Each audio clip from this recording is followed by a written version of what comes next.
Hi everyone, তোমরা কেমন আছো বলো তো? আমি অনেক দিন পরে একটা ব্লগ নিয়ে এলাম, আর আজকের ব্লগে অনেক কিছু রয়েছে। পরপর সবটাই তোমাদের সঙ্গে শেয়ার করব। বছরের শেষটা কীরকম কাটলো সমস্তটাই জানাবো। তো চলো ব্লগটা আজকে শুরু করি। তো আজকে আমি বানাবো ক্রিসমাস স্পেশাল প্লাম কেক, যার জন্য আমার হাতে রয়েছে দেখতেই পাচ্ছ অরেঞ্জ। এটারই এখন আমি জুস বানাবো, আর সেটা দিয়ে ড্রাই ফ্রুটসগুলোকে আজকে ভিজিয়ে রাখবো। কেকটা আমি কালকে বানাবো। তো প্রসেসটা শুরু করে দিই, তোমাদের সঙ্গে আজকে পুরো প্রসেসটাই শেয়ার করব। ব্যাপারটা হলো গিয়ে 25শে ডিসেম্বর চলে গেছে। প্ল্যানটা তো ছিল 25শে ডিসেম্বর বানানোর জন্য, বাট সামনেই ছিল মায়ের জন্মদিন, মানে 29 ডিসেম্বর ছিল মায়ের জন্মদিন। আর মা ক্রিম কেকের থেকে বেশি ভালো খায় ফ্রুট কেক, তাই ভাবলাম এবারে একটা ফ্রুট কেক মায়ের জন্মদিনে আমিই বানাবো। তাই প্রথমেই কি করলাম, দুটো অরেঞ্জ নিয়ে নিয়েছিলাম, আর সেই অরেঞ্জটাকেই আমি মিক্সিতে আগে ভালোভাবে পেস্ট করে সেটাকে আমি এই চা ছাঁকনির সাহায্যে ভালো করে ছেঁকে নিয়ে জুস বার করে নিই। অ্যাকচুয়ালি আমার কাছে কোনো স্টেনার নেই, সেই কারণে আমি এই রকম চায়ের ছাঁকনি দিয়ে ছেঁকেছি। আর তারপরে তার মধ্যে আমি আমার পছন্দের ড্রাই ফ্রুটস যেমন টুটি ফুটি, চেরি, আমন্ড, কাজু, কিশমিশ এগুলোকে পাক্কা 24 ঘন্টার জন্য ভিজিয়ে কিন্তু রেখে দিই। তোমরা চাইলে এখানে তোমাদের পছন্দের আরও অ্যাড করতে পারো ড্রাই ফ্রুটস।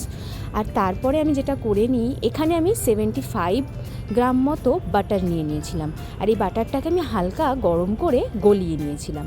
আর তার মধ্যে 25 ml মতো আমি তেল মিশিয়ে একটা রেডি করে রাখি।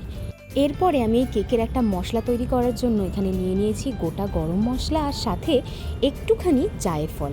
আর এখানে দিয়ে দিলাম 1 চামচ আদা গুঁড়ো, আর এটাকে পেস্ট করে নেওয়ার জন্য আমি এর মধ্যে 1 চামচ চিনি দিয়ে ভালো করে গুঁড়ো করে রাখলাম। আর অন্যদিকে কিন্তু আমি কাজ শুরু করে দিই। এই কেকে সবার আগে যেটা দরকার সেটা হলো ক্যারামেলটা রেডি করে নেওয়া। তার জন্য এখানে আমি 50 গ্রাম চিনি নিয়েছি, আর সেই চিনিটাকেই আমি প্রথমে কড়াইটাকে গরম করে নিয়েছি। গরম করে নেওয়ার পরে চিনিটাকে দিয়ে একটু অপেক্ষা করেছি চিনিটা গলে যাওয়ার। চিনিটা যখন গলে যাবে তখন আমি কিন্তু হাতাটা দিয়ে নাড়তে শুরু করে দিয়েছি। এরপরে যখন কালারটা চলে আসবে তখন আমি এর মধ্যে দিয়ে দিয়েছি 150 গ্রাম মতো গুড়। এই গুড়টাকে দিয়েও কিন্তু আমি কন্টিনিউ নাড়িয়ে গেছি যতক্ষণ না এর কালারটা চেঞ্জ হয়ে গাঢ় বাদামি রঙের হয়ে যায়। দেখো কালারটা কিন্তু বেশ সুন্দর চলে এসছে। আর এই পর্যায়ে আমি এখানে দিয়ে দেব অল্প জল। আর এখানে কিন্তু খুব সাবধান, এই জলটা দেওয়ার সাথে সাথে কিন্তু এটা কিন্তু ফুটে উঠবে এবং ছিটতেও পারে, তাই এখানে কিন্তু হাতের মুখে ছিটে আসার সম্ভাবনা থাকে। কাজটা যখন করবে খুব সাবধানতা অবলম্বন করেই করবে। তো এখানে আমি অল্প অল্প জল দিয়ে দেখো ক্যারামেলটাকে রেডি করে নিয়েছি। তো এটা আমি কড়াই থেকে নামিয়ে এনেছি, আর তারপরে দেখো ঠান্ডা হওয়ার পর কতটা এটা ঠিক হয়ে গেছে। তো এবার এটার মধ্যে আমি সবার আগে দিয়ে দেব সেই মেল্টেড বাটারটা যেটা আমি আগে করে রেখেছি। তো এবার আমি এখানে এই ভ্যানিলা এসেন্সটা একটু দিয়ে দেবো। এখানে আমি 1 চামচ মতো ভ্যানিলা এসেন্স নেব।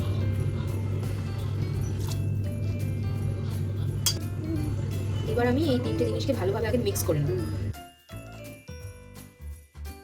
ঘন হয়ে গেছে তো এরকম পর্যায়ে এবার আমি যেটা করব, খুব ঘন হয়ে গেছে, ক্যামেরা বুদ্ধি করে কাজ করেছি। সেটা হলো, যেহেতু আমার কাছে কোনো মেজারমেন্ট কাপ নেই, তাই আমি দোকান থেকে মেপে 150 গ্রাম ময়দা কিনে এনেছি। তো এখানে কিন্তু 150 গ্রাম ময়দা রয়েছে, এটা আমি এবার এর মধ্যে দিয়ে দেবো।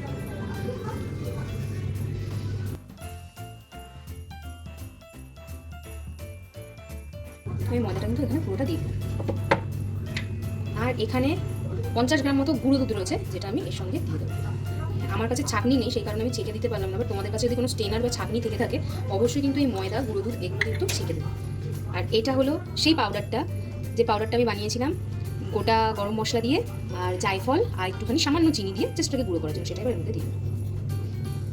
আচ্ছা, এবার ঝটপট বলে ফেলো তো দেখি যে 2024 সালটা তোমাদের কীরকম কাটলো, আর আসছে 2025 সালেরই বা তোমাদের প্ল্যান কী আছে। এই আমার জানো তো আরও ঘুরতে যাওয়ার প্ল্যান আছে, আর খুব ইচ্ছে আছে যে আমার এই চ্যানেলটাকে আমি আরও খুব ভালো করে কন্টিনিউ করব। তোমাদেরকে এন্টারটেন করার জন্য আরও সুন্দর সুন্দর কন্টেন্ট, ট্রাভেলের ব্লগ তোমাদের সাথে শেয়ার করব। কথা বলতে বলতে ব্যাটারটাও কিন্তু একেবারে রেডি। কেকের ব্যাটার কিন্তু নর্মাল কেকের ব্যাটারের থেকে একটু ঠিক হয়, এটা সবসময় মাথায় রাখবে। প্রয়োজন পড়লে হয়তো এর মধ্যে একটুখানি জল বা দুধ অ্যাড করতে হতো, বাট আমার মেজারমেন্টটা একদম পারফেক্ট হয়েছে আমার যা মনে হচ্ছে, তাই আমার কিন্তু এর মধ্যে আর কিছু অ্যাড করার দরকার নেই। আরেকটা কথা, এটা কিন্তু সেম ডিরেকশনে সবসময় ধরাতে হবে, মানে মেশাবে এরকম একবার এরকম একবার এরকম এরকম কিন্তু করবে না। এরকম কেকের ডিরেকশন থাকবে সবসময় একদিকে। বেকিংয়ের ক্ষেত্রে আমিও কিন্তু বিগিনার, কিন্তু যতটুকু শিখেছি আজ অবধি সেটাই তোমাদের সাথে শেয়ার করলাম। এই হলো বেকিং পাউডার আর এই হলো বেকিং সোডা। এই হলো পরিমাণটা, দেখে বুঝতেই পারছো। এটা একটা বড় চামচ, এটা তার 1/4 একটা চামচ, তো দুটো এবার আমি দিয়ে দেবো। এই দুটো জিনিসকে অ্যাক্টিভেট করার জন্য এখানে আমি নিয়ে নিয়েছি 1 চামচ ভিনিগার, যেটা আমি এর মধ্যে দিয়ে দেবো।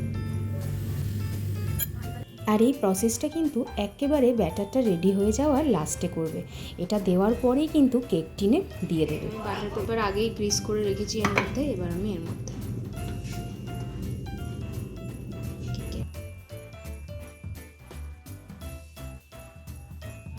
কেকের ব্যাটারটা কেক টিনের মধ্যে ঢালার পরে আমি ওপর দিয়ে কিছু ড্রাই ফ্রুটস দিয়ে এটাকে ডেকোরেট করে নেব। আগে যখন কেক বানাতাম এরকমভাবে আরেকবার কেক বানিয়েছিলাম, তখন দেখেছিলাম এই ড্রাই ফ্রুটসগুলো কেকের শেষে একেবারে ভেতরে ঢুকে গিয়েছিল, ওপরে কিছু দেখাই যাচ্ছিল না। তারপরে আমি জানতে পারলাম যে এই ড্রাই ফ্রুটসগুলোকে যদি 1 চামচ ময়দা দিয়ে একটু কোট করে রেখে দেওয়া যায়, তবে কিন্তু এগুলো ওপরে ভেসে থাকবে কেকটা হয়ে যাওয়ার পর। এখানে আমি কড়াইয়ে আজকে কেকটা বানাচ্ছি, আর কড়াইটাকে আমি হাই হিটে আগে একটু গরম করে নিয়েছি। তারপরে এর মধ্যে এই কেকের ব্যাটারটা দিয়ে তারপরে এটাকে আমি ঢেকে দিয়েছি ঠিক 55 মিনিটের জন্য। আর গ্যাসের ফ্লেমটা কিন্তু এবার আমি একদম কমিয়ে লো করে দিয়েছি। 55 মিনিট পরে যখন কড়াইয়ের ঢাকনাটা আমি খুললাম, তখন কিন্তু এটা হলো রেজাল্ট তোমাদের চোখের সামনে। কেকটা কিন্তু একেবারে হয়ে গেছে, ওই দিকটা একটু কাঁচা লাগছিল, বাট আমি যখন একটা চামচ ঢুকিয়ে দেখলাম তখন দেখলাম কিন্তু কেকটা ভেতর দিয়ে একেবারে কুক। Good morning everyone. তো আজকে হলো সানডে আর মায়ের বার্থডে। কালকে রাতে যে কেকটা আমি বানিয়েছিলাম সেটার ফাইনাল লুকটা এবার তোমাদেরকে দেখাই। দেখো, এই পোর্শনটা একটু কালকে মনে হচ্ছিল দেখে কাঁচা কাঁচা, বাট সকালবেলা উঠে দেখলাম এটা কিন্তু পুরোপুরি সেট হয়ে গেছে। আর কেকটা সত্যি দেখতে এত ডিলিশিয়াস হয়েছে, আমার নিজেরই বিশ্বাস হচ্ছে না যে এটা আমি নিজে হাতে করে বানিয়েছি। অপূর্ব লাগছে। এবার এটাকে দেখার দিক থেকে তো আমি একদম 10 আউট অফ 10 পেয়ে গেছি সবার থেকে। খাওয়ার দিক থেকে কতটা পাবো সেটা এবার দেখা যাক। মা এখন রেডি হচ্ছে, মানে মা স্নান করবে, মা স্নান করে নিক, তারপরে আজকে আমরা একটু লাঞ্চে যাব। আর তার যখন মা রেডি হবে তখন কেকটা কাটবো, আর অবশ্যই তোমাদের সঙ্গে রিভিউটাও আমি দেবো যে সবার খেয়ে কেকটা কিরকম লাগে।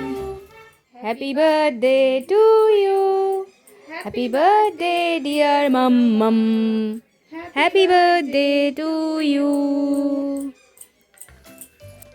আর এখানে মা বাবাকে কেক খাইয়ে দিচ্ছে, আর তারপরে তো আমিও অবাক হয়ে গেলাম, বাবাও দেখলাম মাকে একটু কেক খাইয়ে দিল। আচ্ছা তোমরা বলো তো আজকে মাকে কীরকম লাগছে? আজকে কিন্তু মাকে আমি সাজিয়ে দিয়েছি। আর কেকটা খাওয়ার পরে রিভিউটা একটু শুনে নাও। ভালো হয়েছে মাম্মা কেকটা? দারুণ হয়েছে। আচ্ছা তুমি একটু খাও। হ্যাপি বার্থডে মামি। Thank you. দারুণ হয়েছে খেতে। সত্যি ভালো হয়েছে? টেস্ট হয়েছে আমার। সফট হয়েছে, টেস্ট হয়েছে, ময়েশ্চার লক রয়েছে কেকটার মধ্যে। আচ্ছা তোমরা হয়তো খেয়াল করেছো যে এটা পুরোপুরি কিন্তু ছিল একটা এগলেস কেক। আমার মনে হয় আমি যে টিপসগুলো তোমাদের সাথে শেয়ার করলাম এগুলো যদি তোমরা ফলো করো, তোমরাও কিন্তু এরকম একটা সুস্বাদু কেক খুব সহজেই বাড়িতে বানিয়ে ফেলতে পারবে। লিপস্টিকগুলো তো কুচেই গেল কেক খেয়ে। ফ্লেভারফুল, দারুণ হয়েছে। এবার কেক খাওয়া নিয়ে 1 ঘন্টা কাটা। ময়েশ্চারটা ভালো লক হয়েছে কেকটার মধ্যে না? দারুণ হয়েছে। হুম। ফুলদারিতেও সুন্দর হয়েছে, গুনেও সুন্দর হয়েছে, খেতেও টেস্টি হয়েছে, দেখতেও ভালো হয়েছে। তাই যে আমরা এখন বেরিয়ে পড়েছি। মা তোমার একটু লুকটা দেখিয়ে দাও সবাইকে। মা আজকে রেডি, একটু ঘোরো, চলো। আমরা এখন বেরিয়ে পড়েছি, এখন আমরা যাব সবাই মিলে লাঞ্চে। গড়িয়ার দিকে যাব, বিরিয়ানি, তো ওখানে গিয়ে একবারে দেখা হচ্ছে সবার সাথে। এই যে বিট্টু। তো আমরা এখন চলে এসেছি আমাদের আজকের ডেস্টিনেশন, সেটা হলো বিরিয়ানি ইশক। হ্যাঁ, এখানে এসেছিল আজকে মায়ের বার্থডেতে। আমরা সবাই মিলে লাঞ্চের জন্য বেরিয়ে পড়েছি।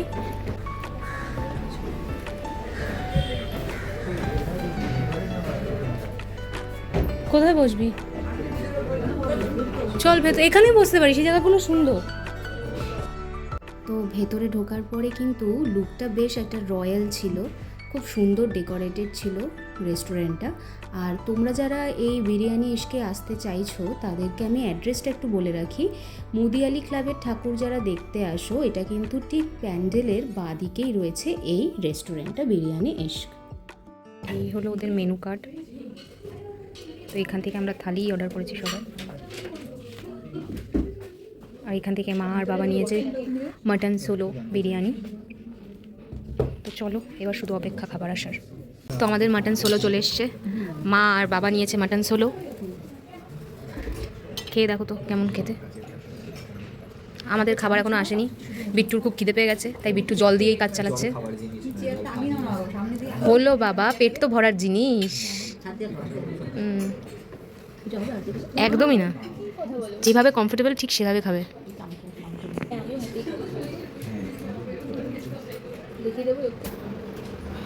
এখানে বুকার পেটি বসে আছি, আমারও ভালো লাগে না, বাট খাবার আসুক তারপরে। তো আমাদের থালি চলে এসেছে। এখানে আমি নিয়েছি চিকেন সিলভার থালি, বিট্টুও নিয়েছে, আর চুমকি আর দিদি নিয়ে সিলভার মাটন থালি, বাবা আর মা নর্মাল সোলো মাটন বিরিয়ানি নিয়েছে।